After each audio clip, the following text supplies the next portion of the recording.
Hai Sobat L, Anda di Elenio.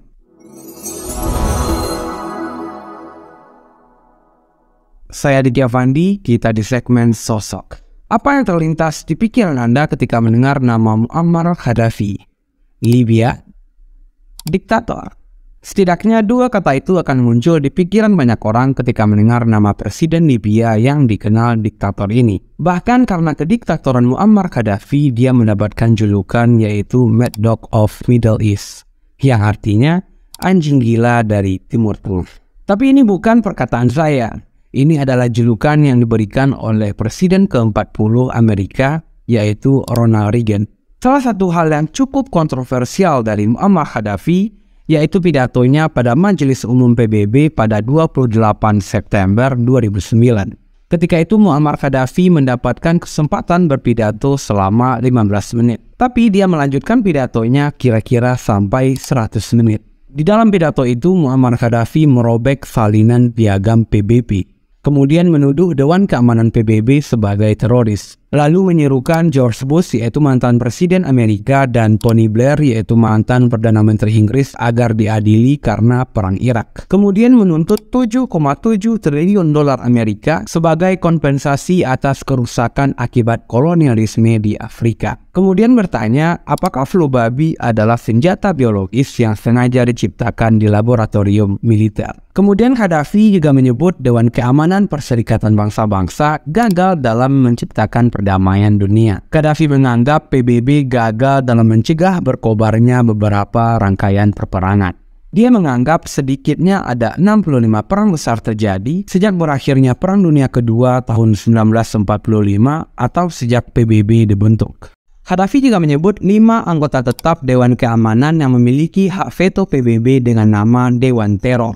Dia meminta agar hak veto dihapus dan keanggotaan diperluas dengan menyertakan suara lebih besar dari negara-negara Afrika, Amerika Latin, negara Muslim, dan negara Arab. 2 tahun setelah pidato itu, Muammar Gaddafi lengser dari kekuasaannya setelah 42 tahun berkuasa. Dia dijatuhkan oleh kelompok pemberontak karena dituduh diktator, sehingga banyak lawan politiknya yang memberontak dan ingin menjatuhkan kekuasaannya. Dan seperti biasa, pemberontakan itu didukung oleh NATO yang masuk ke Libya atas dasar kemanusiaan.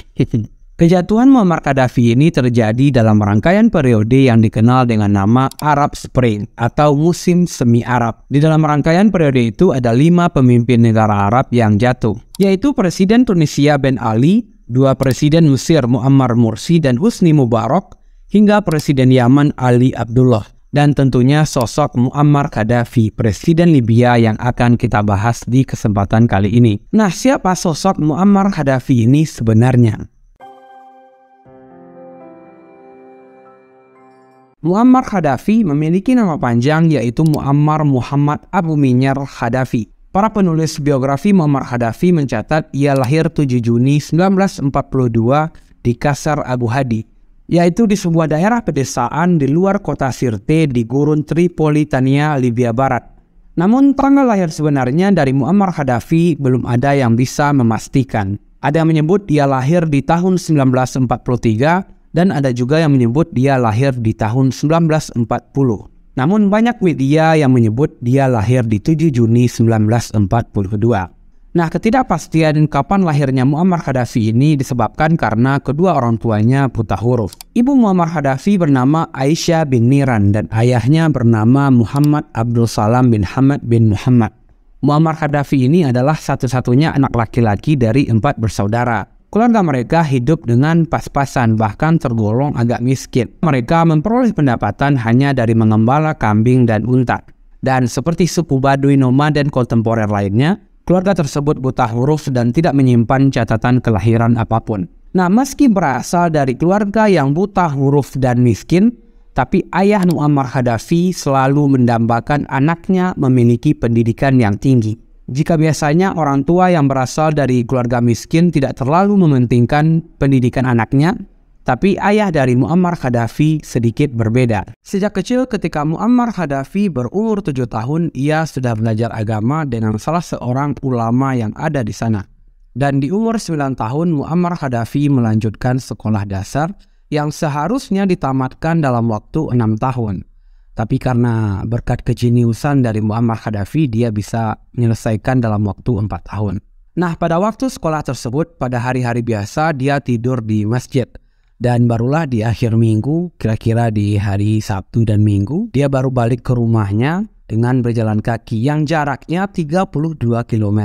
Nah, karena itu pada hari-hari biasa dia harus tidur di masjid karena tidak ada kendaraan. Barulah di tahun 1950-an, keluarga Meniar atau keluarga Muammar Gaddafi ini meninggalkan rumahnya di Padang Pasir dan pindah ke Pasar Seba. Di sana ayahnya bekerja dengan salah seorang pemuka suku, dan Muammar Gaddafi tercatat mengikuti sekolah persiapan Seba di Pezan di tahun 1956 sampai tahun 1961.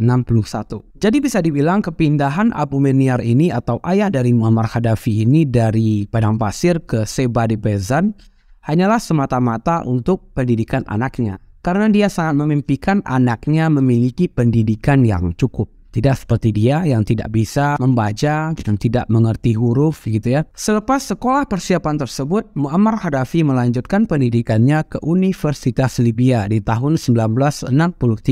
Dan kemudian salah satu sumber menyebutkan ia drop out dari Universitas Libya tersebut dan kemudian masuk ke Akademi Militer Benghazi.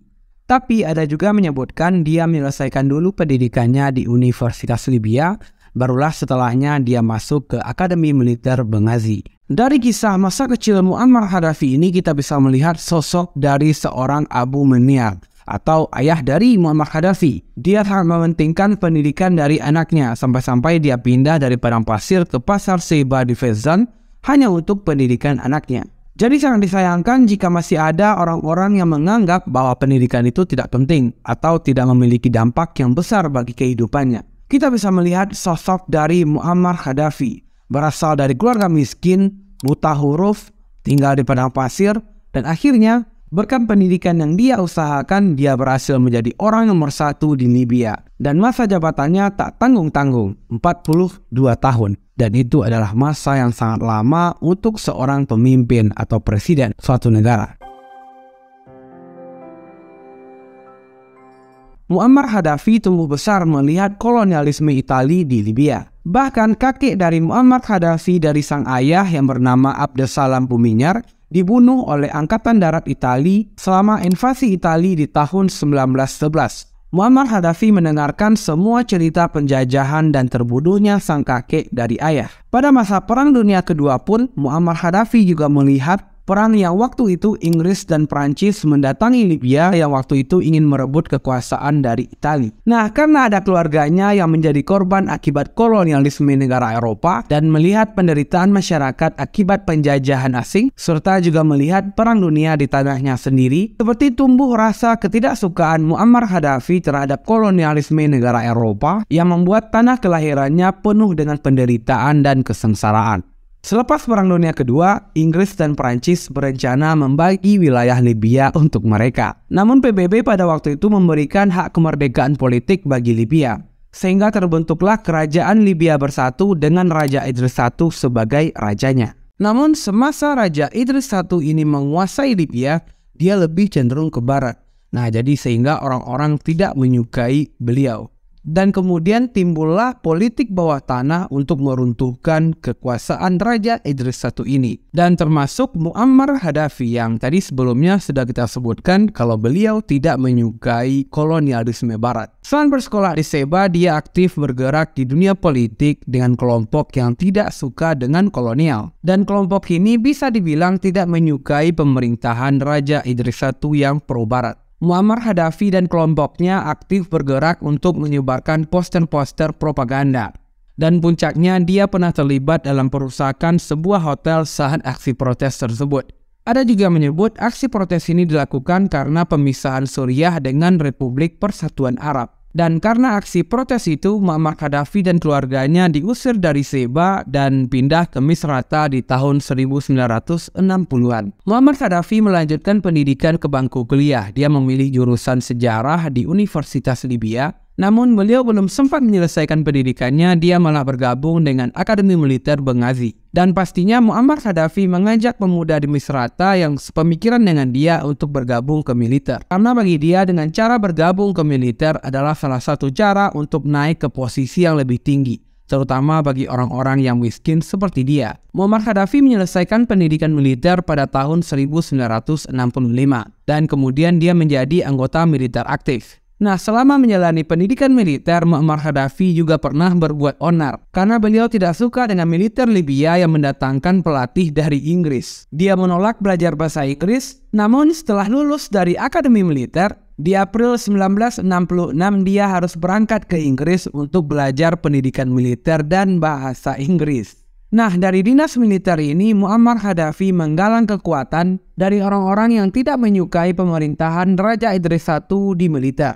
Sebagai catatan, Raja Idris I pada saat itu sudah berumur 70 tahun. Jadi dia tidak efektif lagi untuk memerintah dan mempercayai banyak hal kepada kabinetnya. Karena ini pengawasannya lemah terhadap pemerintahan dan terjadi banyak kasus korupsi pada masa itu. Kemudian kebijakan yang memihak pada golongan tertentu dan pastinya tunduk dan akrab ke dunia barat. Kemudian sistem kerajaan yang lekat dengan nepotisme, penyimpangan administrasi, dan penyalahgunaan fiskal. Kemudian pada pemerintahan Raja Idris I pendidikannya tergolong tradisional. Pelajaran yang diajarkan hanya ilmu-ilmu agama saja. Pendekatan pendidikan yang tradisional ini menghambat kemajuan dan modernisasi di Libya. Dan pastinya pola pemerintahan ini membuat banyak orang tidak menyukai pemerintahan Raja Idris I. Intelijen Libya sebenarnya sudah mencium gerak-gerik dari Muammar Gaddafi yang sering bertemu dengan simpatisan anti pemerintah. Namun mereka tergolong tidak curiga karena menganggap Muammar Gaddafi ini tidak berbahaya. Padahal Muammar Gaddafi melakukan gerakan bawah tanah dengan beberapa perwira. Mereka membentuk kelompok UFO atau Unionist Free Officer. Kelompok ini menjadi satu-satunya kelompok oposisi yang tidak disingkirkan oleh Raja Idris I. Pada tahun 1969, ketidakpuasan masyarakat terhadap tingginya tingkat korupsi, keadilan yang rusak, serta nepotisme yang memihak pada golongan tertentu. Akhirnya meletuslah revolusi Libya di tahun 1969 itu. Dan tentunya Raja Idris I meminta bantuan kepada negara barat. Dan kemudian datanglah militer Amerika dan Inggris dan memasuki Libya. Dan tentunya Muammar Gaddafi tidak menyukai kehadiran militer barat itu, yang menurutnya akan membuat penyakit bagi masyarakat Libya. Dan Muammar Gaddafi bergerak cepat sebelum terjadinya pertumpahan darah. Pada 1 September 1969, Muammar Gaddafi dan UFO yang dibentuknya melakukan kudeta tak berdarah. Saat itu Raja Idris I sedang berada di luar negeri. UFO bergerak cepat. Mereka membentuk Dewan Komando Revolusi yang berisikan 12 perwira muda dengan Muammar Gaddafi sebagai sekjennya. Mereka menghapus Undang-Undang Dasar, membubarkan pemerintah dan parlemen, kemudian bentuk pemerintah diganti dari monarki menjadi republik dengan nama Republik Arab Libya. Kemudian Dewan Komando Revolusi mengambil alih eksekutif dan legislatif, serta menunjuk anggota mereka Dr. Mahmud Sliman Al-Maghribi menjadi Perdana Menteri. Raja Idris I kalah tanpa perlawanan. Peristiwa penting itu disebut oleh masyarakat Libya dengan nama Al-Fatih Abadan, yang berarti Al-Fatih untuk selamanya. Dan itu menjadi kemenangan terbesar masyarakat Libya. Desember 1969 terjadi perselisihan di Dewan Kabinet yang dibentuk oleh Dewan Komando Revolusi, di mana ada menteri yang ingin merebut kekuasaan Perdana Menteri. Muammar Gaddafi mengambil alih jabatan untuk mengakhiri perselisihan. Dan kemudian secara resmi Muammar Gaddafi menjadi pemimpin Libya terhitung sejak Januari 1970. Hal yang menarik dari perjuangan politik dari Muammar Gaddafi adalah sosok dari Gamal Abdel Nasser yang kebetulan beliau kagumi. Saya yakin ada beberapa dari Sobat L yang mengenal beliau. Gamal Abdel Nasser adalah presiden kedua Mesir. Dia merupakan tokoh yang mendukung nasionalisme Arab, menolak kolonialisme, neokolonialisme, dan Zionisme, serta menginginkan sebuah transisi dari nasionalisme menuju sosialisme. Buku Nasser yang berjudul Falsafah Revolusi sangat mempengaruhi Gaddafi. Buku tersebut turut menjabarkan cara menggelar sebuah kudeta yang berhasil, sehingga buku tersebut sudah dikatakan sebagai sebuah sumber inspirasi dan cetak biru revolusi. Jadi Muammar Gaddafi ini sudah mengagumi Gamal Abdel Nasser sejak masih sekolah di Seba, di mana guru-guru di sana banyak berasal dari Mesir dan tentunya akan banyak bercerita tentang sosok Gamal Abdel Nasser. Gamal Abdel Nasser adalah role model revolusi yang dilakukan oleh Gaddafi, dan cerita kejayaan Islam di masa lalu adalah tujuan dan kepercayaannya. Di dunia militer, Muammar Gaddafi sudah mendapatkan gelar kolonel. Kemudian dia secara resmi memegang tampuk kekuasaan di Libya sejak Januari 1970. Meski ada juga yang mengklaim dia berkuasa sejak tahun 1969.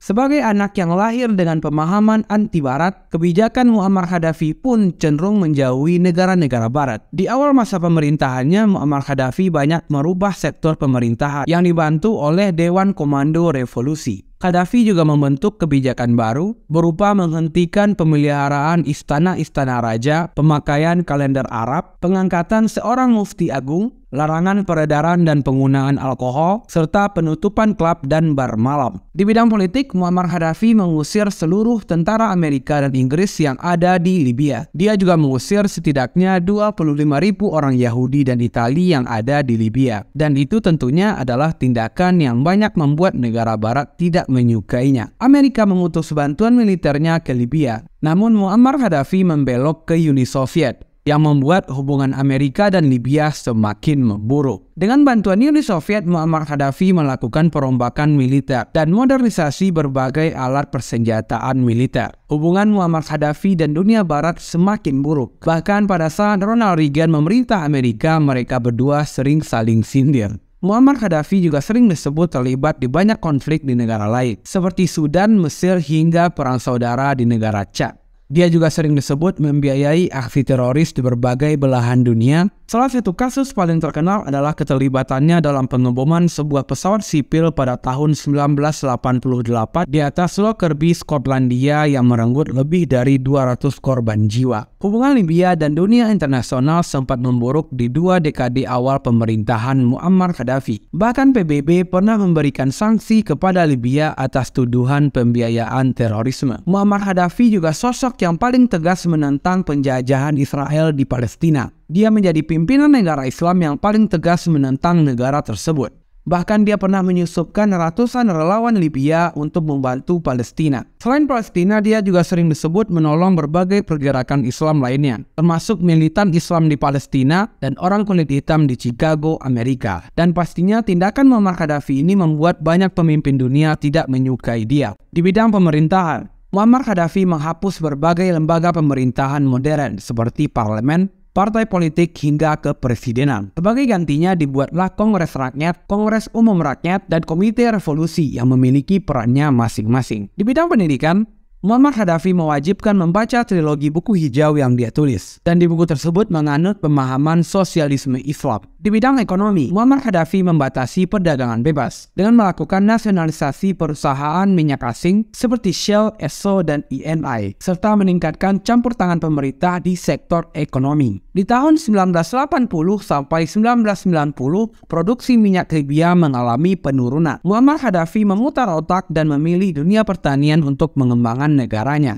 Karena dianggap dunia pertanian memiliki potensi besar yang berkelanjutan, maka dicanangkan sebuah proyek yang luar biasa yang dijalankan pada tahun 1984. Proyek itu bernama The Great Man-Made River, atau bisa disebut dengan proyek pembuatan sungai. Proyek ini menghabiskan dana lebih dari 20 miliar US dollar. Proyek besar ini menggunakan pipa irigasi yang berdiameter 4 meter. Dengan panjang proyek sekitar 4.000 km. Jaringan irigasi ini bisa mengangkut 6,5 juta meter kubik air per hari dari lebih 1.300 sumur padang pasir, dan merupakan satu-satunya sumber air bagi 4,5 juta penduduk Libya. Jika kita jelaskan lebih lanjut, tentunya sudah banyak yang diperbuat oleh Gaddafi selama 40 tahun berkuasa. Namun untuk mempersingkat penjelasannya, ada sebuah tulisan dari qatarliving.com yang menjelaskan kebijakan luar biasa Muammar Gaddafi dalam memerintah Libya. Di antaranya ada listrik gratis untuk masyarakat Libya, kemudian tidak ada bunga pinjaman di bank-bank milik pemerintah, kemudian pengantin baru di Libya mendapatkan 60.000 dinar plus sebuah apartemen baru, kemudian pendidikan dan pengobatan gratis di Libya. Tercatat sebelum Muammar Gaddafi naik, angka melek huruf di Libya hanya sekitar 25%. Dan di akhir masa pemerintahannya, angka melek huruf di Libya meningkat menjadi 88% selama 40 tahun. Kemudian bantuan alat pertanian gratis di Libya. Kemudian ada biaya kesehatan dan akomodasi untuk orang Libya yang memerlukan penanganan medis di luar negeri. Lalu ada cadangan modal sekitar 150 miliar dolar yang sekarang dibekukan secara global. Harga minyak $0,14 per liter, bantuan bagi para pencari kerja, hingga berbagai catatan positif lainnya. Semua ini diberikan oleh pemerintah Libya ke masyarakatnya berdasarkan jaminan undang-undang, bukan sekedar dongeng saja. Jika melihat data World Bank, selama Muammar Gaddafi memimpin Libya, PDB atau GDP Libya meningkat secara luar biasa. Berdasarkan data yang terekam di World Bank, PDB Libya pada tahun 1990 adalah 28,9 miliar dolar. Nilai itu sempat jatuh di tahun 2002 ke angka 20 miliar dolar. Namun setelahnya PDB Libya mengalami penonjakan hingga tahun 2008, di mana PDB Libya tercatat di angka 86,71 miliar dolar, meski turun di tahun berikutnya karena krisis global. Dari angka pengangguran pun mengalami nilai positif. Dari tahun ke tahun, angka pengangguran di Libya terus menurun. Tahun 2010 hingga tahun 2012 terjadi sebuah peristiwa yang disebut dengan Arab Spring. Peristiwa ini digambarkan sebagai sebuah perubahan besar yang terjadi di sejumlah negara Arab dari pemerintahan otoriter ke pemerintahan demokratis. Arab Spring juga disebut sebagai kebangkitan negara-negara Arab. Nah, selama peristiwa Arab Spring ini banyak perubahan yang terjadi di dunia Arab. Mulai dari kudeta rezim otoriter yang penuh korupsi hingga perubahan undang-undang. Negara seperti Bahrain, Suriah, Kuwait, Lebanon, Maroko, hingga Yordania merasakan periode ini. Dan pastinya juga Libya. Diawali dengan runtuhnya kekuasaan Ben Ali di Tunisia dan Husni Mubarak di Mesir, masyarakat Libya yang beroposisi dengan Muammar Gaddafi memanfaatkan situasi ini. Oposisi membentuk gerakan pemberontakan bersenjata yang memaksa pemerintah Libya menumpas mereka juga dengan senjata. Sehingga terjadilah kontak senjata. Seperti biasa, NATO masuk ke Libya membawa mandat kemanusiaan untuk melindungi masyarakat Libya dan konflik bersenjata. Hingga pada suatu hari di tanggal 20 Oktober 2011, Muammar Gaddafi meninggalkan Sirte dan dikabarkan dia tewas yang alasannya dan kematiannya ini tidak diketahui sampai sekarang penyebabnya, alias masih menjadi misteri. Banyak yang menyebut Muammar Gaddafi tewas dibunuh oleh kelompok bersenjata yang menamai diri mereka dengan Dewan Transisi Libya. Sebenarnya peristiwa ini sama seperti peristiwa pemberontakan lainnya. Ada pemerintah otoriter, kemudian ada kelompok pemberontak dan penguasa otoriter terbunuh. Namun karena kehadiran NATO di Libya sehingga menimbulkan banyak spekulasi dan konspirasi yang menghubungkan atas runtuhnya kekuasaan Muammar Gaddafi ini. Apalagi setelah Muammar Gaddafi terbunuh, kontak senjata masih saja terjadi, di mana ada kelompok yang didukung oleh Rusia, Mesir hingga Suriah dan melawan orang-orang atau kelompok yang membunuh Muammar Gaddafi ini. Ada beberapa konspirasi di balik jatuhnya kekuasaan Muammar Gaddafi ini.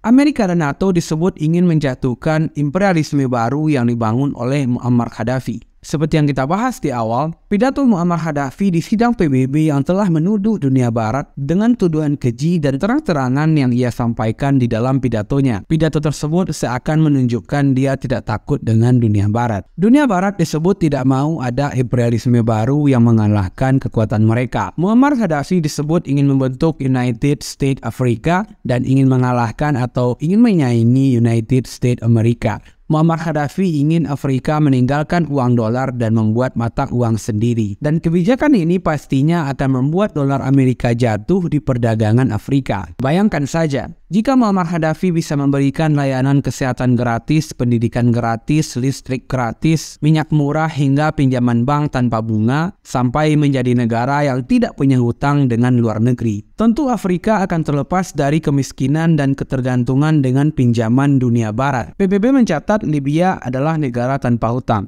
Dengan hasil semua perdagangan mereka disimpan bank-bank dalam negeri, bukan di luar negeri. Muammar Gaddafi menjadikan negaranya sebagai negara mandiri yang tidak membutuhkan dunia barat untuk keberlangsungan hidup masyarakatnya. Nah, jika keberhasilan ini ditularkan ke seluruh wilayah Afrika dengan membentuk perkumpulan yang bernama United States Africa, tentu itu akan menjadi ancaman besar bagi imperialisme dunia. Nah, di titik inilah banyak orang yang menduga keterlibatan NATO dan Amerika di balik runtuhnya kekuasaan Muammar Gaddafi ini, yang artinya bukan hanya karena pemberontakan saja. Menurut reporter dari media Inggris, kota-kota besar di Libya dihancurkan sehingga rata dengan tanah. Lalu setelah Muammar Gaddafi jatuh, perusahaan Amerika datang memberikan pinjaman untuk kembali membangun kota itu. Dan pinjaman ini dibayar oleh masyarakat Libya setidaknya 20 tahun ke depan. Selama ini Muammar Gaddafi selalu menolak perusahaan asing, terutama dari dunia barat, untuk ikut aktif dalam pembangunan negaranya, sehingga murni infrastruktur yang ada di Libya adalah milik Libya sendiri.